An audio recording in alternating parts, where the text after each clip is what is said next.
કલ્યાણકારી દેવ ભગવાન શંકરનું હૃદયપૂર્વક ધ્યાન ધરી અને વંદન સે વંદન કરે.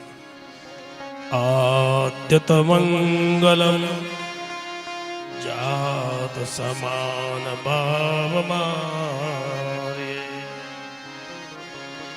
તમિષમજં બ્રાહ્મરમાત્મદેવમ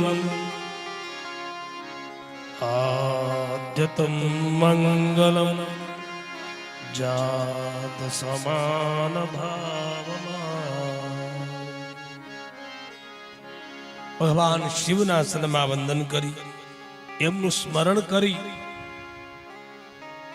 સંપૂર્ણ વિદ્યાનો ઈશ્વર, સમસ્ત ભૂતોના આદિશ્વર, બ્રહ્મા વેદના અધિપતિ,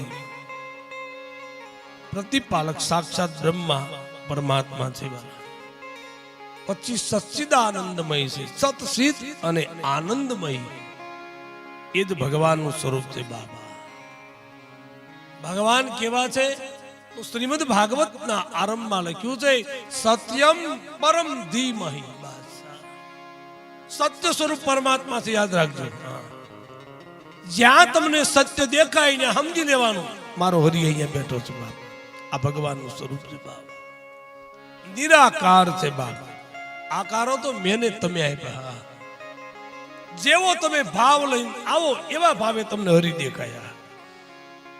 હરિ કેવા છે તો એનો અર્થ જ એ છે, તમારા અંદર જેવો ભાવ હોય એવો હરિ દેખાય. બાપા આ કથા છે ને, આની આ કથા બધાને જુદી જુદી દેખાયા, બધાને સરખી ન લાગે. ભગવાનના ભક્તો હશે ને એને તો એમ થશે કે આજ આપણા ભાગ્ય ખુલી ગયા. બાપા સ્વયં શિવ આવ્યા આપણા દ્વારે. શિવ મહાપુરાણ કલયુગમાં સ્વયં શિવ છે. બાપ જે મહાદેવને ઓળખ્યો છે ને એ શિવ પુરાણ વગર ન રહી શકે. જેમ જળ વગર ન રહી શકાય, મણી વગર ફણી ન રહી શકે, એમ જીવ એ શિવ વગર ન રહી શકે. એવી આ મહાદેવની કથા છે. બાપ જીવ જો શિવનું સ્મરણ કરવા લાગે ને તો સમય જતા જીવ જીવ ન રહે, પછી એ શિવ જેવો લાગવા લાગે. મારા મહાદેવ જેવો લાગે. ભમરી ઈયળનું સ્મરણ કરતા, ઈયળ ભમરીનું સ્મરણ કરતા ભમરી મય બને. એમ જીવ જો શિવનું સત્ય ભાવે સ્મરણ કરે તો જીવ જીવ નહીં શિવ બની જાય. બાબા આવા દિવ્યમાન મંગલ સ્મરણ પાવનકારી શિવ મહાપુરાણ કથાનો આરંભ કરીએ ત્યારે એમ કહેવાય છે, ધર્મની પાવન ધજા પતાકાઓ લહેરાવા લાગી. પવિત્ર એવા પ્રયાગ તીર્થમાં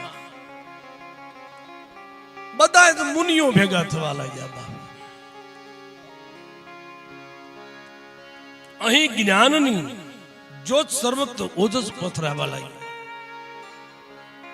જે પ્રયાગમાં આજે 144 વર્ષે મહાકુંભ હાલે, એ પ્રયાગમાં ભગવાન શિવની કથા ગવાય છે.